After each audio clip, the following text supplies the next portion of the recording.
You should not be surprised by the sycophantic response from the right to federal charges against Donald Trump. House Speaker Kevin McCarthy called it unconscionable for a president to indict the leading candidate opposing him. Fact check. He didn't. A federal grand jury of citizens in Florida did. Trump's 2024 rivals also pathetically stood by him. Ron DeSantis and Tim Scott decried the weaponization of the Justice Department. And Nikki Haley said we should just move beyond it. Long-shot contender Vivek Ramaswamy promised to pardon Trump. The only ones who didn't fall in line were Chris Christie and Asa Hutchinson. Both happened to be former federal prosecutors. The best Mike Pence could muster, he's deeply troubled. But no one's above the law. Pence is actually right, because people not named Donald Trump regularly get charged with retaining classified documents. Literally just last week, a retired Air Force officer got 3 years in prison for keeping classified materials in his Florida home. Sound familiar? Also, Edward Snowden was charged with espionage, and Reality Winner went to jail for violating the Espionage Act. Iraq war hero David Petraeus reached a plea deal for giving highly classified documents to his mistress. President Clinton's national security advisor, Sandy Berger, also pleaded guilty for taking classified materials from a government archive. And joining me now is Congresswoman Madeleine Dean of Pennsylvania. Congresswoman, I note all of that, and I will add one more thing. Donald Trump's entire campaign in 2016 was based on him believing that she should be locked up, lock her up. That chant was about classified documents. Let me play Donald Trump calling on Russia to find her emails and saying that essentially she is a criminal. Here he is.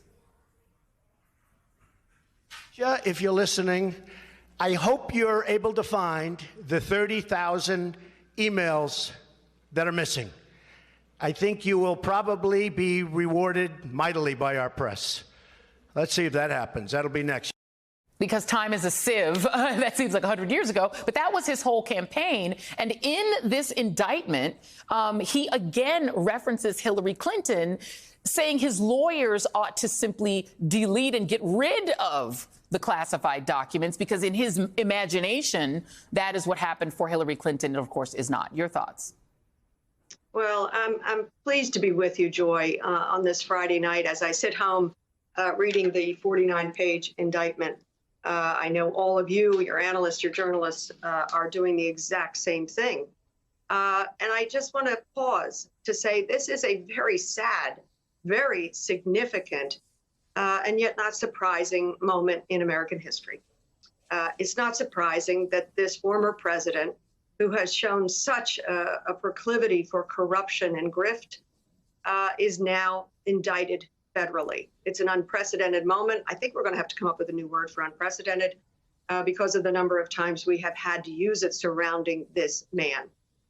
This is a man who has spent a lifetime working around grievance and grift.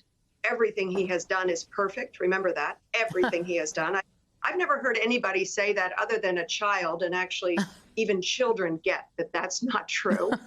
And so I feel very sad for our country. We need to go through this. Mr. Trump needs to be held accountable to the rule of law. But our country is hurting. Our democracy is hurting. And we will heave through these different indictments, whether they are state level, whether they're about classified documents that are so incredibly dangerous and damaging in the way that they have been handled by this former president, or about state trials around Georgia and attempting to overthrow the fair outcome of a presidential election.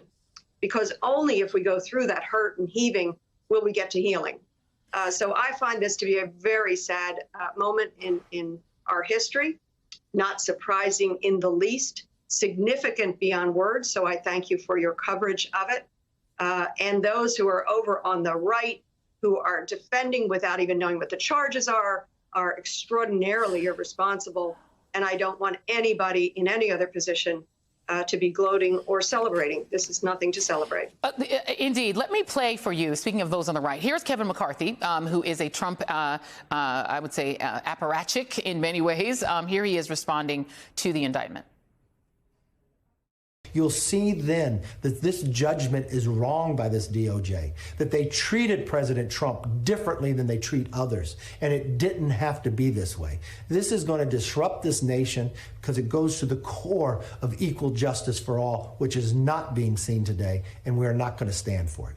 Jim Jordan added to that. There's one standard of justice for Republican and another for Democrats. I just, in the open, talked about the number of people who have actually been indicted for the same behavior in terms of classified documents. Andy Biggs took it even lower, and Clay Higgins, they took it even lower. Biggs tweet today, we have reached a war phase, eye for an eye. Clay Higgins last night, before the indictment was even unsealed.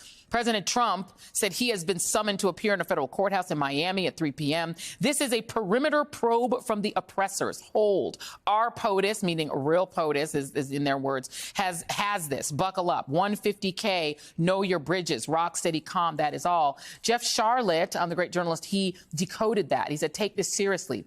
Perimeter probe. Higgins thinks indictment precedes a bigger attack. Our POTUS, real POTUS. Trump, hold. Stand back and stand by. Buckle up means prepare for war. 150K is military scale maps. Know your bridges is militia speak to prepare to seize bridges. Your thoughts on some of your own colleagues talking like members of a militia rather than members of Congress? Well, how irresponsible of Speaker McCarthy. And how imprecise. This was not a judgment. This was not a judgment. This was an indictment. This was not DOJ. This is a grand jury. I can't even decipher Mr. Higgins. I guess the other fellow is trying to help me do that. But certainly we know exactly what's going on here. Continued incitement to make people angry, upset, fearful, and violent. It's unbelievably irresponsible. Why wouldn't somebody like a Speaker McCarthy last night, when the indictment had not yet been unsealed, say, I reserve judgment. I'm certain my former president is innocent of all of this. But why not say, I will wait and read the indictment? Yeah. And by the way, just like Jack Smith, I ask everybody, read this indictment. I'm a former professor.